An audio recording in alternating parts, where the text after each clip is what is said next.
Like an earthquake or a grease fire, an explorer is noticed the moment they arrive on the scene. An explorer is a disruption. Unlike disasters, however, explorers, who are good-natured by trade, are non-destructive and often cause for celebration. It is most likely that the explorer is found wearing a uniform that insinuates, "Here we go," or "I have set out."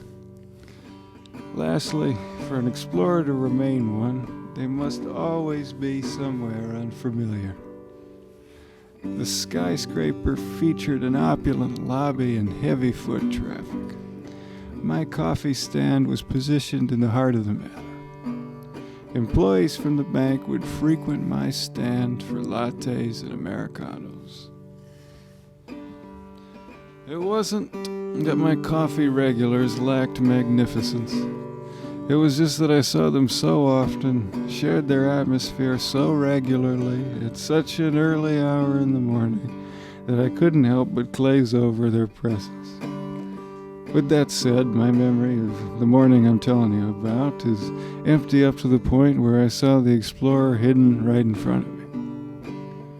Looking lost and buoyant, the explorer stood there in funny garb, made up of bright white pocketed sheets tailored into safari-like shapes. Crouched below a big floppy hat, he had the disposition of a cartoon. His appearance was so explorerly and unguarded that it was very easy for me to imagine him being sideswiped by a drain.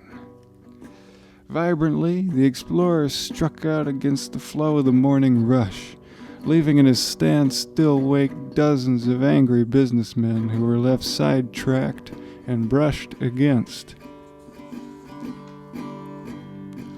Now, I would guess that the explorer was drawn to my coffee stand because it was the only structure that looked out of place in the lobby.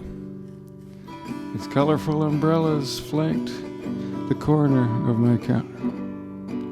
Misplaced music fell out of a broken Bluetooth speaker. The prominent menu featured a typo that obscured the word cappuccino beyond recognition. The stand was the only thing that matched the explorer himself, both looking ridiculous. An explorer's smile, however, is more convincing than the smile of a lottery winner. But without language in common, I didn't speak what he was speaking. I couldn't tell what sort of coffee he wanted. But the patience and peace that the explorer brought onto the scene convinced me that the particulars wouldn't matter. But he kept saying bread, and I didn't happen to sell any food. I only sold coffee. So I figured my best bet was to send him towards the lauded Michael's Donuts.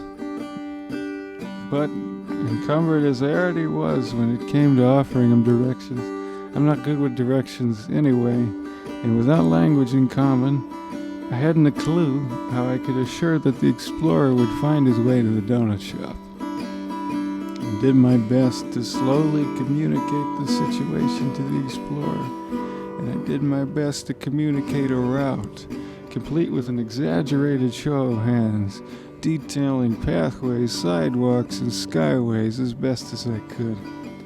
As happy and as lost as ever, the explorer took in my display of direction and set out with a wave. He looked like he knew where he was going. From my view, I couldn't make out the first couple hundred yards of the explorer's journey. With each step, whether it be a door, an escalator, a right or left, an elevator, or even a straight line, the explorer would find a way to do it incorrectly. At every turn, he would start out the wrong way, looking back at my stand triumphantly, as if he had done the right thing.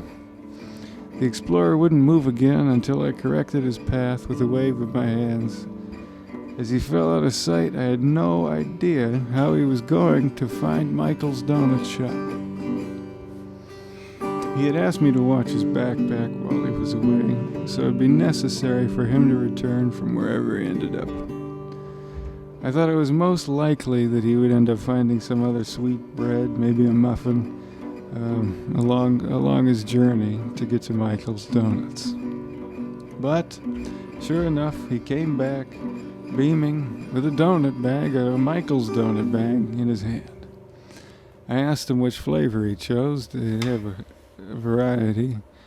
He said 2 donuts.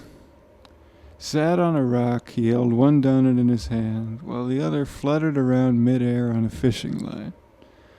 Michael the baker had hooked the explorer's old-fashioned onto his fishing pole and was reeling it around like a donut marionette. That's the other thing about explorers.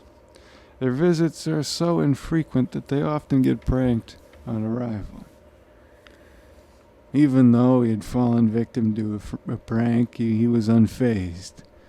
He chewed on his Bismarck while taking in the horizon, completely ignoring the cup of coffee waiting for him on my coffee stand counter.